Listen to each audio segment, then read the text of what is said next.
Alhamdulillah, wassalatu wassalamu ala Rasulillah. Our Dean Prof. Maya, colleagues, students,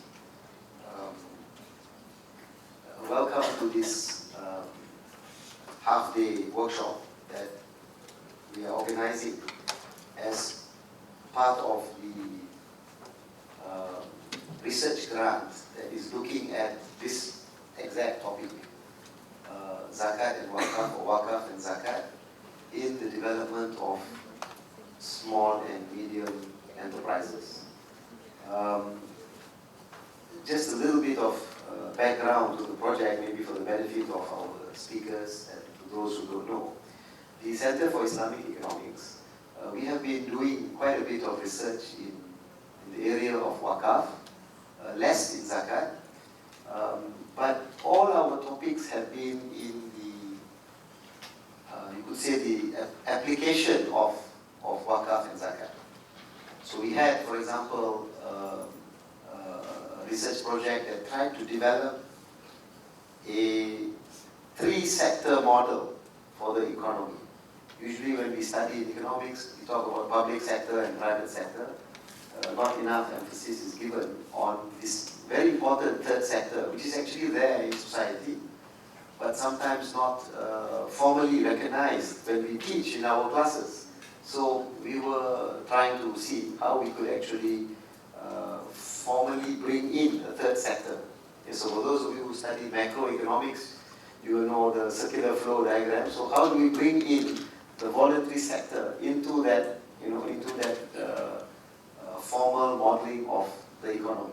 So that's one project, the theoretical one. Then we had a project on wakaf and microfinance. How wakaf proceeds could be used to assist microfinance institutions in helping to alleviate poverty. And so that was another project that we're working on, and we're now at the stage of wanting to implement. We've done the empirical studies and found that the model is viable. Now we would like to try and implement this model, maybe a kind of a pilot study, maybe in Indonesia. We are thinking of Indonesia, Malaysia, and maybe Vietnam as places where we can try to implement this model. And we hope to get IDB support for this model. And then we are working in this area of wakaf and zakat in the development of SMEs. Now, why we added zakat? Because we found that in most of the states that we visited and when we discussed with the people from Majlis Agama Islam, we were told that in the development of business enterprise and so on, zakat funds are used. They have schemes, etc. But very little, if anything, is found in wakaf. And that is probably because of the nature of the wakaf assets, and of course maybe the ability of the people to actually do something with wakaf assets. And so we chose this topic because we feel that wakaf and zakat have great potential in the development of SMEs. The final project that we're working on is trying to come up with an alternative source of funding for higher education. So this is a relatively huge project, Ministry of Education, on wakaf for higher education. So how alternative sources can be used to fund higher education in the country. Unfortunately, the motivation of the study is very simple. The government is not having as much money as they used to. And so they are looking for alternative sources. And we have this very incredible institution of wakaf in our history. We have in contemporary times endowment funds in various countries. So we can learn from them how to make wakaf or endowments a significant source of funding, especially for public universities. So this is the projects that we've been working on. Now, for today's session, last week we had a smaller meeting where we invited Yayasan Wakaf Malaysia and Majlis Agama Islam Wilayah Persekutuan to talk about what they were doing. And so we heard the plans of Yayasan Wakaf Malaysia, also using the term corporate wakaf, although I'm told it's quite different from what our speaker today has in mind when he talks about corporate wakaf. And Majlis Agama Islam Wilayah Persekutuan also has some schemes to develop businesses or entrepreneurs. Right? So they shared with us what they're doing. And this week, we are getting two speakers as well to talk about a different angle. Maybe we can say these are people outside the Majlis Agama Islam formal, what do you call it, setup. Yeah? People who are doing work in developing SMEs, but not directly from the Majlis Agama Islam, where the wakaf is supposed to be situated. So for today's session, we have invited the first speaker today, Tan Sri Ali Hashim. Requires really no introduction, but for those of you who have not, had a chance to listen to him, he has been in the corporate world for decades. Yeah. He was formerly the CEO of Johor Corporation, and one of the most, you can say, unique things that he did, at least in relation to our topic today, is the setting up of what was called Wakaf An-Nur. So Johor Corporation set up a Wakaf An-Nur that had, at that time, probably the only type of Wakaf in which it was carrying out its activities in a very unique model. I'm quite sure maybe Tan Sri will talk about it, so I don't need to elaborate on that.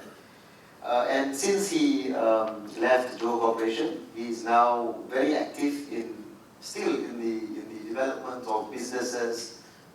He is the president of the Islamic Chamber of Commerce of Malaysia, and now also having Awqaf Holdings Berhad as a platform in which he is using to develop the institution of Wakaf.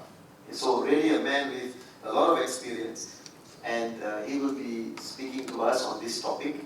I will introduce the second speaker after he comes later on. But with this, Tan Sri, I now have the pleasure to invite you to make your presentation. Now, just maybe for time purposes, that clock doesn't work. Okay, it's 9:20. We will give Tan Sri about 40 minutes to make his presentation. And then we have about half an hour for Q&A.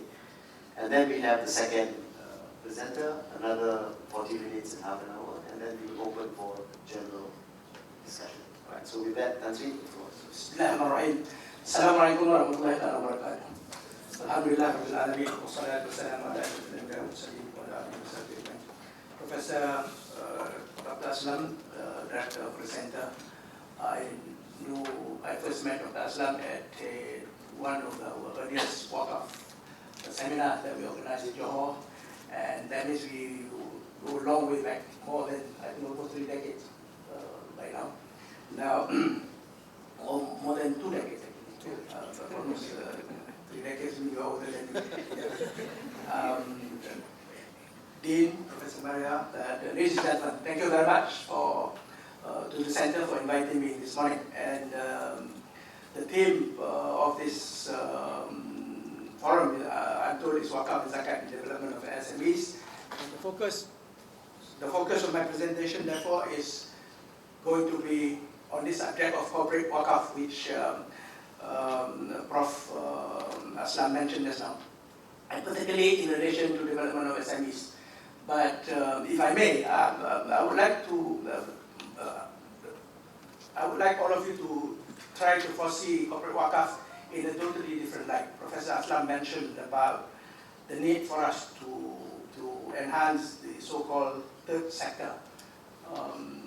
My contention is, I've been in this business, the Wakaf, corporate Wakaf business for almost 3 decades. My contention is that actually imagine a situation where maybe 50, 100 or more years from now, you have an economic system which is Wakaf driven, fundamentally. Meaning today, the most important engine for economic growth is the corporate sector, business. And imagine if Wakaf is combined with the dynamics of business to enhance economic growth. And this is what I would like to share with you. It's not just a theory in that sense, therefore. We did some initial work in Johor through Wakaf Anur, which as I mentioned, which I would like to share with you. But in order to fully meet with the objective of the conference, I also touch on how corporate Wakaf can be instrumental in the development of SMEs. If it doesn't contribute to the development of SMEs, enhance economic development, particularly through development of SMEs, other than through the corporate sector, then corporate Wakaf perhaps has no place, or has no role to play, far from being the first sector in the future of the economic system. Now, okay, corporate Wakaf for SME development. First, I would like to share with you some of what we did in Johor Corporation, particularly when we talk about Wakaf. Therefore, we need to redefine certain concepts that we're familiar with.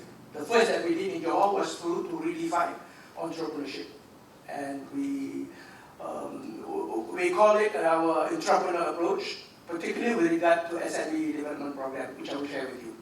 And I'm going to focus on JCOP. On this subject, JCOP is obviously not a Wakaf entity, not yet. I was hoping that I had more time. Imagine if we were able to convert, and my prayer is that one day JCOP can still be converted or transformed into a full Wakaf entity. Today, Malaysia's economy is substantially driven by GLCs. The future of GLCs is quite uncertain. Chances are, based on today's practice, the government is going to privatize all of them. And if you privatize them, that means you follow strictly to the conventional, global, liberal capitalist model. Private sector dominates everything. And we also know today that it is untenable. Private sector dominated economic development throughout the world, where the rich is getting richer. Even in the West, they are not comfortable with it. They talk about changing and transformation.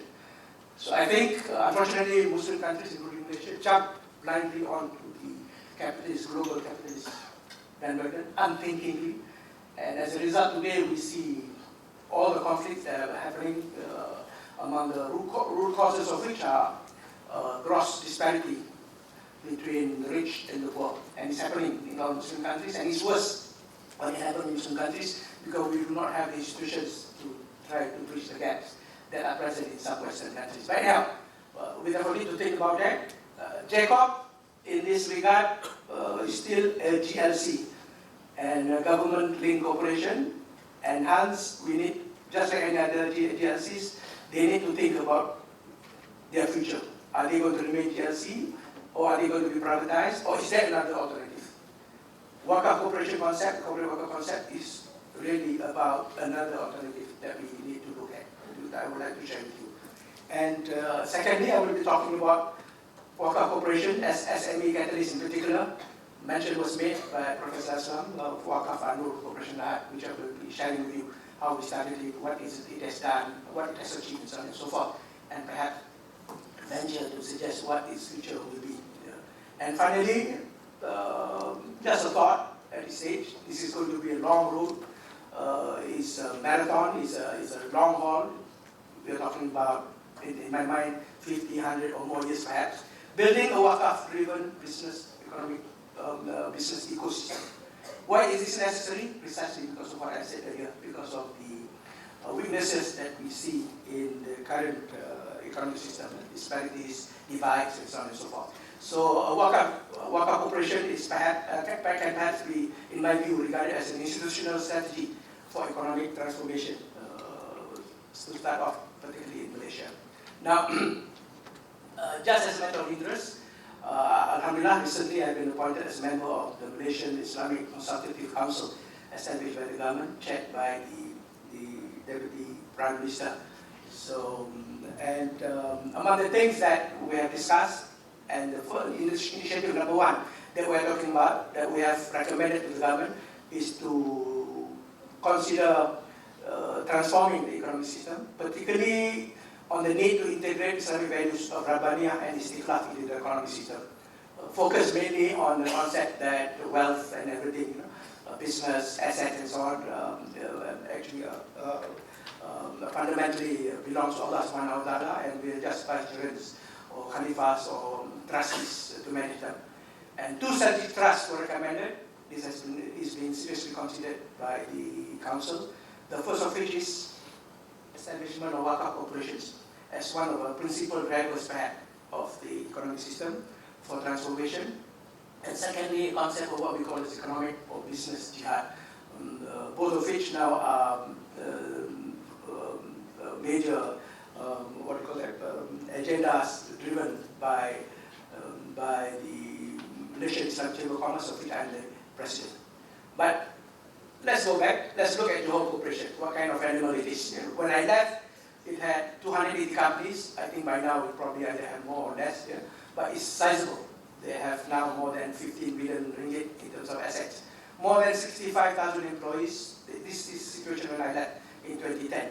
8 public companies, including Malaysia Berhad, one of the leading plantation group, KPJ Healthcare Berhad, one of the leading healthcare specialist hospital group in the country, and KFC and QCR, alhamdulillah, we were successful in acquiring KFC and Pizza Hut and so on. One of the most hostile acquisitions of public sector company that happened in Malaysia. And also a company then listed on London Stock Exchange, which they recently sold and made a substantial profit out of it.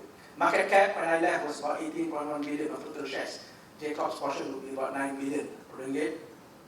And alhamdulillah, we were successful in building that, motivating people to strive and create a successful corporation through the concept of business jihad in particular as a motivational force. Now, at the same time, what my focus really is on Jacob, and particularly being a GLC, as an SME catalyst. What we have done in order to develop the SME sector, because this is a focus of this forum.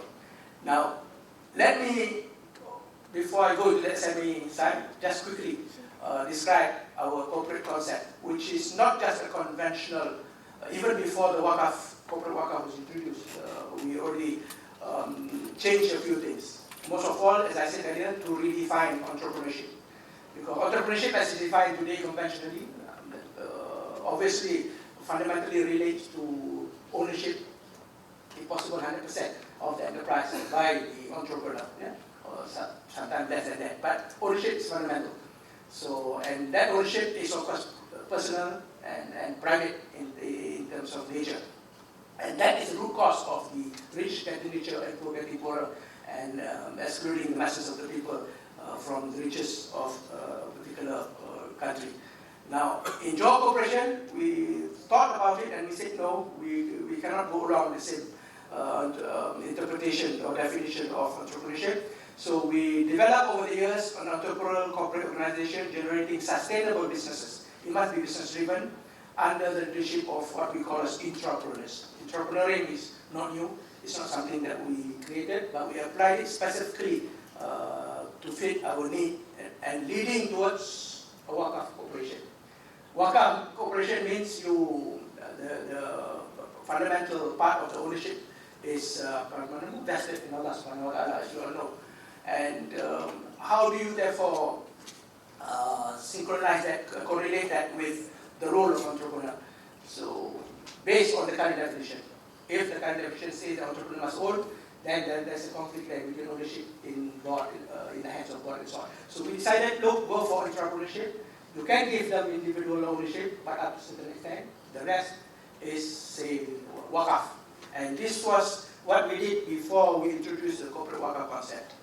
And when I left, there were more than 200 entrepreneurs. Another word for entrepreneurs are amanah entrepreneurs. They are there. They must have the entrepreneurial flag, capability, and so on and so forth, but they don't necessarily own 100% of the business. They can own a little part of it. Who will own the rest? Wakaf, say. And that should fit in with the Rabbaniyah concept and so on, that Allah subhanahu wa ta'ala is the ultimate owners of all things. When we started with this, the concept was to encourage our own people internally, executives, young executives, They were given 25%. This is an example of the first chap we started with. He was in the car park business, metro parking. You see today metro parking all over the country. He started with one small business entity as an SME, and we allowed him to buy 25%. They don't have any money. Of course, you work out a mechanism to bonus and so on, to dividend and so on and so forth, so that they can pay through for their shares. And it's never free. And then, of course, follow through until you have about, when I left, about 200 of these young gentlemen in all sorts of businesses, small businesses. Some of them in training, HR, property management, prawn farming, whatever. Yeah? And about 200 of them. Some of them we group at a team, entrepreneurs we call them. They have to hold shares together. And in all cases, not more than 25%, 75% will be owned by the whole corporation. The intention then was so that 75% when we establish a corporate wakaf can be transferred to the wakaf corporation. Yeah? So including ladies as well. Yeah? And of course, some will fail, some will succeed, not all will succeed. When I was there, there were about 40 companies we had to close throughout my tenure. And we lost 300, I calculated at that point of time, more than 350 million ringgit. Under normal circumstances, the CEO will be sacked if we lose 350 million ringgit. But the advantage is there were some who were successful. And we had core businesses which were highly successful. They go up to listing and so on. Take the healthcare business, for example, we started from one hospital. Today, it is an organization of 4.5 billion ringgit. So, which means that if you have successful businesses, you can sustain the losses. And through this way, you get to know who is the best. Islam said when you, what do you call that? And when you allocate trust, you must allocate it to the people who is most able, to make a success of that venture. So there will be some, and you only need is 3, 4. Even in my calculation, out of 10 entrepreneurs, even if only 3 succeed, you can use it to your benefit to make sure that the whole organization will continue to prosper. It can be sustainable. Yeah, alhamdulillah. So then, 25% to them, and when I left, 5 entrepreneurs in on their own were already millionaires. The 25% were already worth more than $1 million ringgit. And today, I think there are already more of them. Yeah? So Johor Corporation, therefore, is a real example of an SFN. Now I would like to illustrate one of these companies, a real example of an SME, grown, developed by an entrepreneur that was turned into, that finally became a public listed company, because that is a real measure of success in the business corporate world. The company is called EA Technic Berhad. This is not a company which we started. It is a startup established by Dato' Haq from outside. He established as an SME. He was a shipping engineer. He had only his own business on small ships and so on. By the time we bought into his company, it was not only an SME. It's beyond SME. But he started as an SME. He was very ambitious. He wanted to list his business. He didn't have any corporate support and so on. So he came to us. And the condition that we said, if you want to join us, is that he must sell 51% of his shares to us. Why? Because we are already thinking in terms of wakaf, so on and so forth. And he agreed. He owned that business 100%. He was already making 10 million ringgit. He was not a failure. He was successful. But he was ambitious. He wants to grow it into a public listed company. He wants to be a regional player and perhaps a global player one day. That's how companies grow and help. So his vessels are small at that point of time. He could only afford 1,000 tons and so on and so forth. And let me illustrate in this manner. This is when he first started. Before joining Johor Corp, his own vessel is about 1,000 tons per vessel. Our promise to him is, if you were to sell 51% to us, is we will grow his business and one day list it. And immediately upon signing the agreement, by the end of the first year, this is the actual vessel which we bought for him, the second-hand one. And over the years, we have increased the capacity by 10 times. When this is up to the time when I left. Yeah? That was about 5 years ago. And since then, we increased its capacity, bought vessels, even established a shipyard in Hutan Lintang in Perak. And alhamdulillah, we were able to finally honor our part. And the company was listed last year in 2005. He's already running a public listed company. A clear illustration with the support, institutional support, corporate support of GLC, how we can groom and grow the SME to become big, because that is one of the fundamental objectives. The average SME will remain SME. They can still continue, enhance value and so on, but some of them must be grew, must be nurtured so that they can grow up to the highest level. So it became a Berhad company. Now, next is, we were already thinking about the future of Johor Corporation. As I said earlier, we are fundamentally a GLC. You can't remain a GLC forever. There are risks. Today you see, for example, government interfering, meddling with GLCs, their funds and their whatever they do, they want to interfere. They have their political interests, their cronies, and a lot of corruption in Malaysia, and mismanagement of the economy and so on is a result of political interference because the government is in business. So you must move. Unfortunately, the current thinking is the shift must be only towards privatization. Privatization means you give it to individuals, and that's a short formula for long-term problem. The rich will get richer, the poor getting poorer, and the masses are marginalized. And this is untenable in a Muslim society. So my colleagues and I in Johor Corporation were seriously thinking, you just cannot afford to follow that route, and we already have our experience in entrepreneuring, so why not? Why not? We say one option, transform GLCs into corporate wakafs, which I will share with you what kind of animal this corporate wakaf is. Now, why? Because capitalism isn't working. You all know the statistics and so on. Corporate wakaf, an institution for long-term economic transformation, particularly to fit in with Islamic values, Islamic way of life, principles, and so on and so forth. Equity, adil, and so on and so forth. Today, 62 rich people, the rich are getting richer, richer than half of the world population, poor, marginalized. And there are already problems, rumblings in the West even. In 2015, a police car was burned, and they're talking about revolution.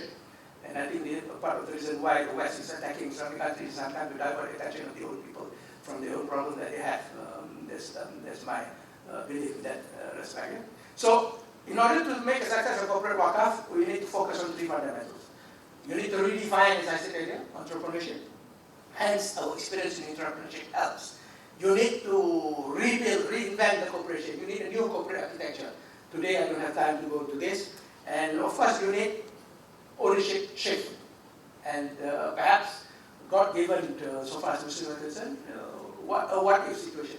What if we turn the corporation into wakaf, particularly? And this is, and we started therefore to seriously, what do you call that? Translate it into reality. First, entrepreneurship. Let me just quickly. Our normal definition of entrepreneurship is I said earlier. Let me introduce you to one entrepreneur in the West. Her name is Anita Roddick. Is familiar with you? That's how she looks like. Anybody knows who she is? Those who have listened to my lecture before, I'm sure I know about it. If I were to tell you about her company or her brand, I'm sure all of you recognize it. Body Shop. Started with one small shop in London, and today it became a global. What motivated her? The pot of gold at the end of the rainbow.